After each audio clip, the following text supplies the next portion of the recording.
Break ನಂತರ ಸುಹಾಸಿನಿ ಕಾರ್ಯಕ್ರಮಕ್ಕೆ ಮತ್ತೆ ಸ್ವಾಗತ. ಹೃದ್ರೋಗಗಳಿಗೆ, ಅದರಲ್ಲೂ ಹಾರ್ಟಲ್ಲಿ ಹೂಳಿರ್ಬೋದು, ಹಾರ್ಟ್ ಅಟ್ಯಾಕ್ನಂತಹ ಕಾಯಿಲೆಗಳಿಗೂ ಕೂಡ ರಾಮಬಾಣ ಅಂತಾರೆ ಕಷಾಯ. ಹಾಗಾದರೆ ಕಷಾಯದ ವಿಶೇಷತೆ ಏನು, ಬನ್ನಿ ಕೇಳೋಣ ಡಾಕ್ಟ್ರನ್ನ.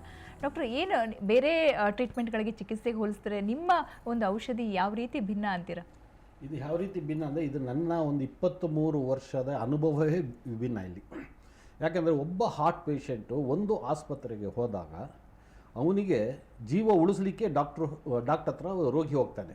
ಅಲ್ಲಿ ಜೀವ ತೆಗಿಲಿಕ್ಕೆ ಬಹಳಷ್ಟು ಜನ ಪ್ರಯತ್ನ ಪಡ್ತಾರೆ. ಹೇಗೆಂದರೆ ಭಯ ಇಡಿಸೋದು. ನಿನಗೆ ಅದಾಗಿದೆ, ಇದಾಗಿದೆ, ಆ ಚೆಕಪ್ ಮಾಡಿಸಿ, ಈ ಚೆಕಪ್ ಮಾಡಿಸಿ, ಒಂದು 25 ಚೆಕಪ್ ಮಾಡಿಸಿ, ನಂತರ ನಿನಗೆ ಹೃದಯ ರೋಗ ಇದೆ ಅಂತ ಹೇಳಿ ಲಕ್ಷಾಂತರ ರೂಪಾಯಿ ಖರ್ಚು ಮಾಡ್ತಿರೋದು ನೋಡಿ ನಾನು ಒಂದು ಯಾಕೆ ಇದಕ್ಕೆ ಸರಳವಾದ ಒಂದು ವಿಧಾನದಲ್ಲಿ ಮಾಡಬಾರದು ಅಂತ ಹೇಳಿ 108 ಗಿಡಮೂಲಿಕೆಗಳಿಂದ, ಈಗ ಅವ್ರ ಹಾಲೋಪತಿನಲ್ಲಿ ಏನೇನು ಟ್ಯಾಬ್ಲೆಟ್ಸ್ ಇದೆ ಅದಕ್ಕೆ ಈಕ್ವಲೆಂಟಿ ಏನೇನು ಕೆಲಸ ಮಾಡ್ಬೋದು, ಶಾಶ್ವತ ಪರಿಹಾರ ಯಾವುದಿದೆ ಅಂತ ನೋಡಿ ನಾನು 108 ಗಿಡಮೂಲಿಕೆಯಿಂದ ಮಾಡಿರೋ ಕಷಾಯ ಇದು. ಇದರಲ್ಲಿ ಹೃದಯದ ಯಾವುದೇ ರೀತಿಯ ತೊಂದರೆ ಆಗಿರ್ಬೋದು, ಇದು ಸಂಪೂರ್ಣ ಗುಣಪಡಿಸ್ತದೆ. ಆಮೇಲೆ ಯಾವುದು ಅಡ್ಡ ಪರಿಣಾಮ ಇಲ್ಲ. ಇದು ಬಹಳ ಮುಖ್ಯತೆ ಅಂದರೆ, ಈಗ ಇತರ ಪದ್ಧತಿನಲ್ಲಿ ಒಂದು ಕಾಯಿಲೆಗೆ ಮತ್ತೊಂದು ಕಾಯಿಲೆ ಬರುತ್ತೆ, ಮತ್ತೊಂದು ಕಾಯಿಲೆಗೆ ಮತ್ತೊಂದು ಕಾಯಿಲೆಗೆ ಔಷಧಿ ಕೊಡ್ತಿದ್ದಾರೆ. ಅದನ್ನೆಲ್ಲವೂ ನಿಲ್ಲಿಸಿ ನಮ್ಮ ಔಷಧಿ ಸೇವನೆ ಮಾಡಿದ್ರೆ ಸಂಪೂರ್ಣವಾಗಿ ಗುಣಮುಕ್ತರಾಗ್ತಾರೆ. ಈ ಥರ ಟ್ಯಾಬ್ಲೆಟ್ಸ್ ಎಲ್ಲ ನಾವು ಬಿಡಿಸ್ತೀವಿ. ಈಗ ಸಾಧಾರಣ ನೀವು ಬೈಪಾಸ್ ಸರ್ಜರಿ ಆಗಿರೋದು ನೀವು ಕೇಳ್ಬೋದು, ನೀವು ಇದನ್ನು ಲೈಫ್ ಲಾಂಗ್ ತಗೊಳ್ಳಿ ಅಂತಾರೆ. ಈ ಲೈಫ್ ಲಾಂಗ್ ತಗೊಳ್ಳಿದ ಅದು ಸಿಂಥೆಟಿಕ್ ಕೆಮಿಕಲಿಂದ ಮಾಡುವಂಥ ಮಾತ್ರೆಗಳು. ಇದರಲ್ಲಿ ಕಿಡ್ನಿ ಮೇಲೆ ಬಹಳಷ್ಟು ಪರಿಣಾಮ ಬೀಳುತ್ತೆ, ನಂತರ ಲಿವರ್ ಮೇಲೆ ಪರಿಣಾಮ ಬೀಳುತ್ತೆ. ಯಾವಾಗ ಲಿವರ್ ಮೇಲೆ ಪರಿಣಾಮ ಬಿದ್ದು ಕೆಮಿಕಲಿಂದ ಲಿವರ್ ಮೇಲೆ ಒಂದು ಫ್ಯಾಟ್ ಕೋಟಿಂಗ್ ಅಂತ ಹಾಗೆ ಹಸುವನ್ನು ಇಂಗಿಸ್ತಾ ಬರುತ್ತೆ ದಿನ.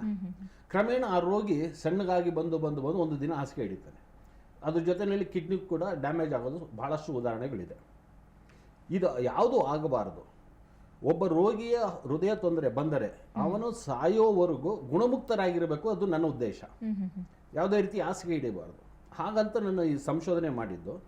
ಈ ಕಷಾಯದಲ್ಲಿ 108 ಗಿಡಮೂಲಿಕೆಗಳ ಮಹತ್ವದಿಂದ ಇವತ್ತಿನಿಂದ ಮತ್ತೆ ಪುನಃ ಬ್ಲಾಕೇಜ್ ಆಗಿರೋ ಒಬ್ಬ ವ್ಯಕ್ತಿಗೆ 40-50 ವರ್ಷದ ಒಬ್ಬ ವ್ಯಕ್ತಿನ ನಾವು ಉದಾಹರಣೆ ತಗೊಂಡ್ರೆ, ಅವನಿಗೆ ಬ್ಲಾಕೇಜ್ ಆಗಿದೆ 4 ಕಡೆ. ಆ ಬ್ಲಾಕೇಜ್ ನಮ್ಮ ಔಷಧಿ ಸೇವನೆ 6 ತಿಂಗಳು ಸೇವನೆ ಮಾಡಿದ್ರೆ, ದಿನ ಬೆಳಿಗ್ಗೆ 100 ml ಕುಡಿದು 6 ತಿಂಗಳು ಸೇವನೆ ಮಾಡಿದ್ರೆ ಆ 4 ಬ್ಲಾಕೇಜು 100% ಇದು ಕರಗಿ ಹೋಗುತ್ತೆ. ನಂತರ ಮುಂದಿನ ವರ್ಷದಲ್ಲಿ, ಈಗ 50 ವರ್ಷದವನಿಗೆ ಕರಗಿ ಹೋಯ್ತು, ಮತ್ತೆ ಬರಬೇಕಾದ್ರೆ ಅವನಿಗೆ ಮತ್ತೆ ಪುನಃ 75 ವರ್ಷ ಬೇಕು ಅಷ್ಟು ಬ್ಲಾಕ್ ಆಗಬೇಕಾದ್ರೆ. ಅಂದರೆ 125 ವರ್ಷ ಆ ಮನುಷ್ಯ ಬದುಕ್ತಾನೆ, ಹಾರ್ಟದು ತೊಂದರೆ ಇಲ್ಲದೆ. ಇದು ಇದರ ಬಹಳ ವಿಶೇಷತೆ. ಆಮೇಲೆ ಯಾವುದೂ ಸೈಡ್ ಎಫೆಕ್ಟ್ ಇಲ್ಲ. ಸೈಡ್ ಎಫೆಕ್ಟ್ ಇಲ್ಲ ಅನ್ನೋದೊಂದು ಪ್ಲಸ್ ಪಾಯಿಂಟ್ ಆಗುತ್ತೆ, ಬಹಳ ದೊಡ್ಡ ವಿಚಾರ ಇಲ್ಲಿ. ಯಾಕಂದ್ರೆ ಸೈಡ್ ಎಫೆಕ್ಟ್ ಇಂದನೇ ಇದರಲ್ಲಿ ನಾನು ಮಾಡಿದ ಸಂಶೋಧನೆಯಲ್ಲಿ ಸ್ಟಿರಾಯ್ಡ್ ಅನ್ನೋದು ಕೆಮಿಕಲ್ ಇಲ್ಲ, ಮತ್ತೆ ಪ್ರಿಸರ್ವೇಟಿವ್ಗೆ ಕೆಮಿಕಲ್ ಹಾಕಿಲ್ಲ, ಮೆಟಲ್ ಇಲ್ಲ ಈ ಸಂಶೋಧನೆಯಲ್ಲಿ. ಓಕೆ ಡಾಕ್ಟರ್, ಕಾಲರ್ ರೆಡಿ ಇದ್ದಾರೆ ಒಬ್ರು, ಮೋಹನ್ ಅಂತ, ಮಂಡ್ಯದಿಂದ. ಮೋಹನ್, ಹೇಳಿ, ಏನ್ ಸಮಸ್ಯೆ ಇದೆ? ಮೇಡಮ್, ಒಂದು 3-4 ಇಯರ್ಸ್ ಇಂದ ಈ ಕಾಲ್ ತುಂಬಾ ಪೇನ್ ಬರುತ್ತೆ.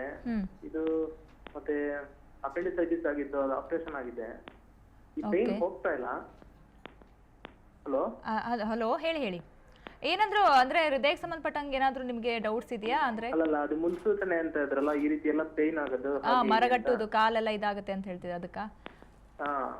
ಪೇನ್ ತುಂಬಾ ಜಾಸ್ತಿ ಬರ್ತಾ ಇದೆ. ಅದು ಮಲಿಕೊಂಡ್ರೆ ತುಂಬಾ ಪೇನ್ ಬರೋದು, ಆ ರೀತಿ. ಹಲೋ, ನಿಮಗೆ ಮೊಂಡಿ ಕಾಲಿನ ಕೆಳಗಡೆ ನೋವು ಬರುತ್ತಾ?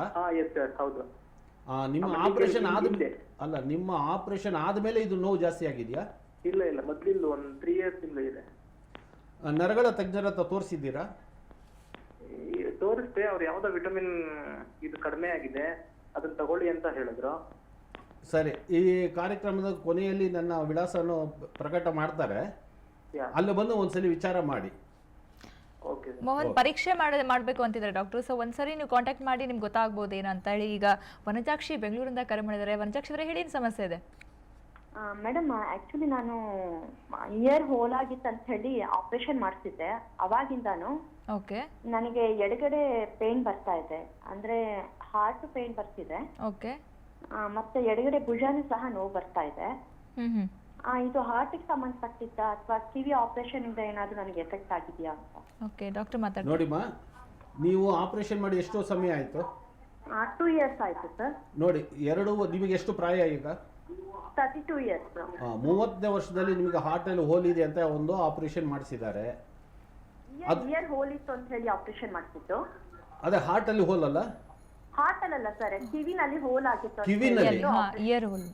ಅದು ಇಯರ್ ಹೋಲ್ ಆಗಿತ್ತು ಅಂತ ಹೇಳಿ ಆಪರೇಷನ್ ಮಾಡಿಸಿದ್ದು. ಆಯ್ತು. ಈ ಕಿವಿಗೆ ಸಂಬಂಧಪಟ್ಟ ಅಲ್ಲ ಹೇಳ್ತೀನಿ ಕೇಳಿ, ಕಿವಿಗೆ ಸಂಬಂಧಪಟ್ಟಿದ್ದು ಆಪರೇಷನ್ ನೀವು ಮಾಡಿಸಿದ್ದೀರಾ, ಸಂತೋಷ, ಒಳ್ಳೇದು. ಈಗ ನೀವು ಹೇಳ್ತಿರೋದು ಸಿಂಟಮ್ಸ್, ಭುಜ ನೋವು ಇದೆಯಾ ನಿಮಗೆ? ಅಂದ್ರೆ ಎಡಗಡೆ ಪೈನ್ ಬರುತ್ತೆ, ಅವಾಗ ತುಂಬಾ ಕೋಲ್ಡ್ ಆದಾಗ ಪೈನ್ ಆಗುತ್ತೆ. ಸರಿ, ಮಲಗಬೇಕಾದ್ರೆ ನೋವು ಬರುತ್ತಾ? ಏನ್ ಸರ್? ನೀವು ಮಲಗಬೇಕಾದ್ರೆ, ರಾತ್ರಿ ಹೊತ್ತು ಮಲಗಬೇಕಾದ್ರೆ ನೋವು ಬರುತ್ತಾ? ಸ್ವಲ್ಪ ಸ್ವಲ್ಪ ಪೈನ್ ಇದೆ. ಹೌದು, ನನ್ನನ್ನು ಬಂದು ಕಾಣಿಮ್ಮ. ಓಕೆ ಸರ್, ನಿಮ್ದು ಓಕೆ ವೀಕ್ಷಕರೇ, ಮತ್ತಷ್ಟು ನಿಮ್ಮ ಪ್ರಶ್ನೆ ಉತ್ತರ ಕೊಡ್ತೀವಿ. ಹಾಗೇನೆ ಈ ಕಷಾಯ ಹಾರ್ಟಲ್ಲಿರುವಂತಹ ಹೋಲನ್ನು ಕೂಡ ಹೋಗಲಾಡಿಸುತ್ತಾ? ಇದ್ರ ಬಗ್ಗೆ ತಿಳ್ಕೊಳ್ಳೋಣ ಚಿಕ್ಕ ಬ್ರೇಕ್ನ ನಂತರ.